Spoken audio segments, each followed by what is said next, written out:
Okay, we're going to read Anne's first day. Miss Pegram's going to read to you because on Mondays we model read.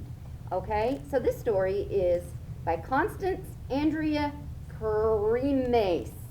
Karimes? We're going to go with Karimes. And it's illustrated by Dorothy Donahue. So as we read, we're going to talk about what good readers do, right? Thumbs up? Okay, so good readers know that a story has a beginning, a middle, and a end. A beginning, a middle, and an end. And in the middle is usually where the problem and the solution is, okay?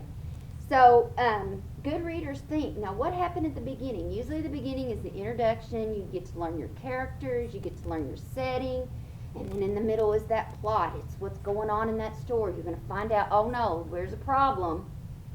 And in the end, you usually get the solution. So every story has a beginning, a middle, and an end, and a problem and a solution. That's the plot. So there's something else that good readers do. It's not just getting all the words right. It's also thinking about that story and getting your brain to remember. So parts of our story, every story has the name of the story, the title of the book. Every story has an author. Sometimes you might write a story and you're the author, right?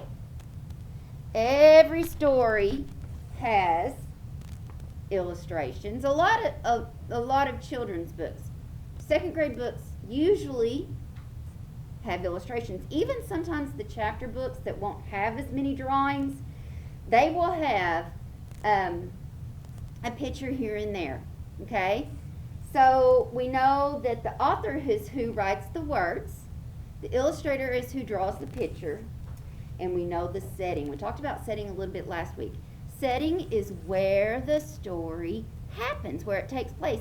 And it can take place in different places, okay? A story might start out at home, and then they may end up at school. So if you're asked, where did this story take place? You want to think of where did it mostly happen. They may have driven into the car to go to the zoo, but if the whole story is about them at the most of the story, if the story is mainly about them in the zoo, then the setting would be the zoo. It's where the story happens. We've already talked about plot. A story has a beginning, a middle, and an end, and what happens all in between is the plot. It's that problem, and it's that solution. When Miss Pegram reads to you, sometimes she'll go, dun, dun, dun, and that lets you know there's something going on. I better tune in. And finally, every story has characters, and that's who is in the story. You may read a story about a child that went to school and met a bunch of friends, but met a best friend. So, the story is going to have a lot of characters in it, but you want to think about the main character. Who is the story mainly about? And it might be more than one. All right, follow along with me. You're going to use everything that your brain has to offer to read this story. Okay, good readers use their eyes. Good readers listen when the story's being read to them and use this. Track your print with your finger, because I want your finger to be ready. When you're reading on your own, I want you to be ready to chunk those words, okay? Let's get to it. Anne's first day. Page 16 is where I'm starting. Today is the first day of school. Robert runs, Jill jumps, Matt marches, Stephanie skips. Anne does not move at all. Hurry, Anne, says Mom. You will be late for school.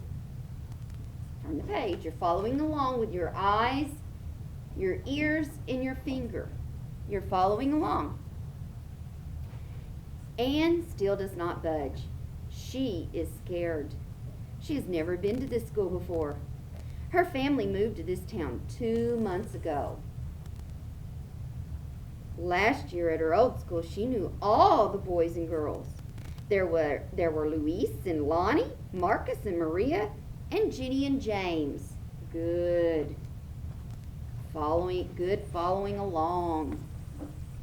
But best of all, there was Robbie. Robbie was the class pet.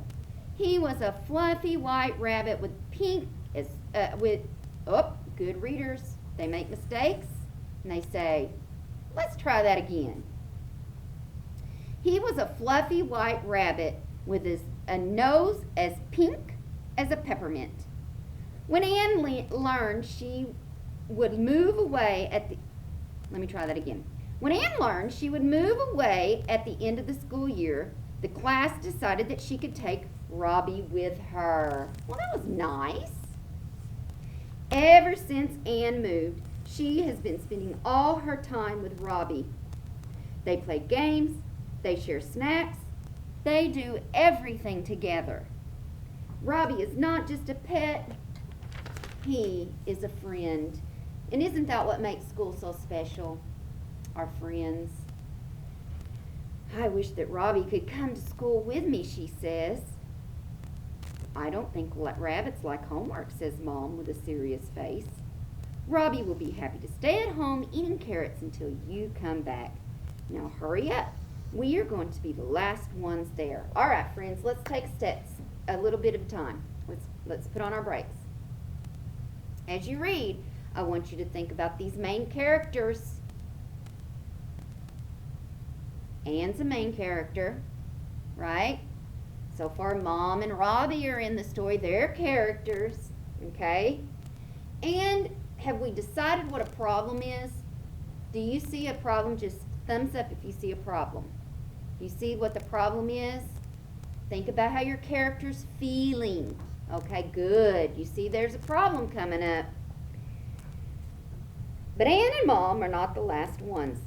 Someone else is going to school too. Robbie. Bum, bum, bum. After Anne and Mom leave for school, Robbie pops out of his cage and follows them. Now, Anne is at school. Mom kisses her goodbye.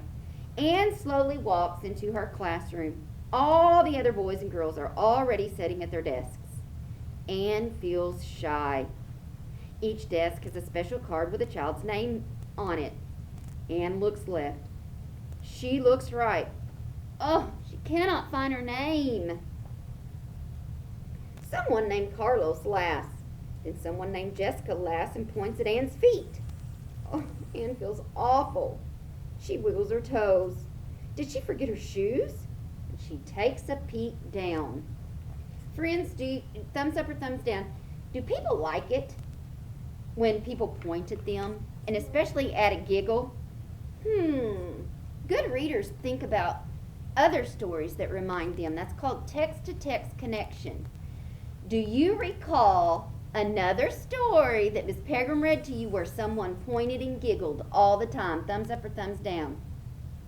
Do you remember that? Yeah. It was Joe, wasn't it? In Chrysanthemum. Joe was a pointer. So that's what they've done to Anne. But are they really being mean? No. We find out it's a bunny rabbit.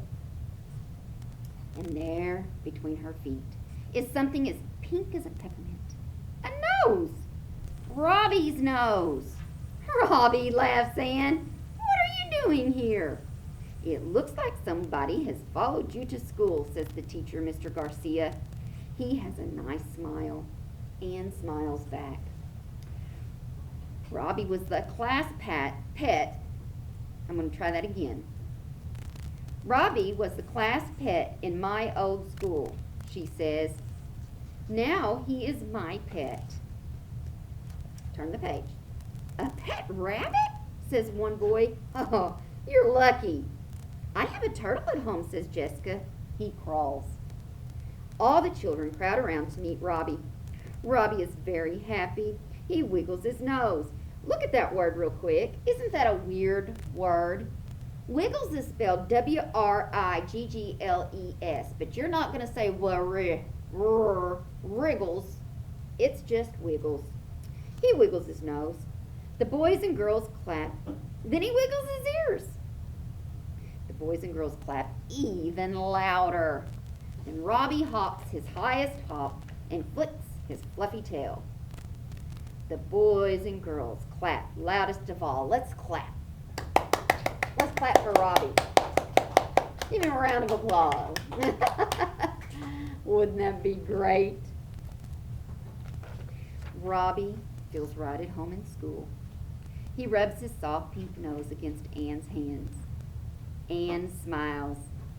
Now she feels right at home too. Boys and girls, I hope you feel right at home in school. We're not going to get a rabbit for a class pet. I'm sorry. All right, good job.